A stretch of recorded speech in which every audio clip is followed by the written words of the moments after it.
Yeah, that's pretty good advice. Now you said you kind of shot up the draft boards when you were playing against some of these Hmm. more maybe higher profile guys maybe at Yeah. the time. Yeah. Um, how can you speak to like those types of taking advantage of those opportunities? Oh, it's all in preparation. Like for me, like the preparation happened away from the eyes. It happened away from, the showcases and stuff like that. It was all about, preparing for those opportunities. So when I got them, I wasn't, outside of your typical butterflies, you're in a big showcase or whatever, I wasn't nervous. So it was, I always told myself, like, whenever I go to showcases, I was the first one up.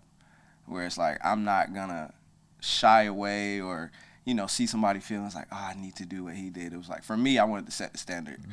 And so when they gave us the option, like sometimes it was alphabetical order, Sure. but when they gave the option, I was like, I'll go first.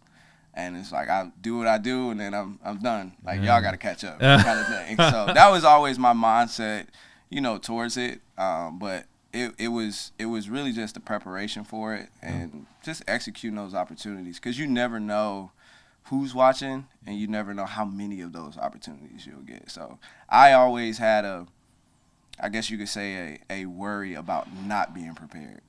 And so it's like that kind of drove me in my training and my practice to where it was like when I got that shot, I didn't want to miss it because I wasn't ready. Right. Yeah. And baseball is so much. I mean, there's so many baseball players. There's so many scouts, and it's when you get those opportunities, it comes down to you have to perform, Yep, that's it. right? I mean, it's not always fair. Yeah. Sometimes you have a bad day on the wrong day, Mm-hmm. and sometimes you have a great day on the right day, Yep. right? And that's So all it takes. that's all it takes. A lot Yeah. of times, there was a kid that I don't know exactly all the details, but this is the way the story went. There was a kid that was a local guy that went to a showcase at a big time school, big time Division I school, and it was kind of a dream school for him Mm-hmm. essentially, and he ended up like going 4 for 4. I think he hit 2 home runs and like played an Oof. unbelievable shortstop and just killed it. Well, they offered him a scholarship on the spot, Oh and like wow. it was his best day of baseball, Yeah. like ever. You Yeah. know what I mean? And actually, Johnny Gomes shared a similar story when he got drafted. He got some showcase, and he's like, I've never played that well. Like Wow. just Yeah. like this is the best day ever. All the But stars align. that's sometimes that's how it goes. And Yeah. even like with younger players, when they're talking about what schools to visit, I'd always recommend, maybe go for that one grass school. You know Yeah. what I mean? That might be a little stretch for you because you just don't know. Yeah. Now I wouldn't spend all my time going to all of them, Right. You gotta mix it but in. but maybe mix one in and just Yeah. maybe it's your day and you have a great day on the right day. Yeah. Yeah. Because that's baseball can be that way Hmm. sometimes. It's a funny game, It is. you Very know. funny. Very funny. Who is there any player that you played against that like you remember specifically that you had like a great day on that was like, man, like I killed it that day. They were out to watch this guy and I Yeah. showed out. None that come to mind. It was times where, uh, well, actually, Steven Strasburg, his son. No, no, not Steven Strasburg. Cam Bedrosian. Okay.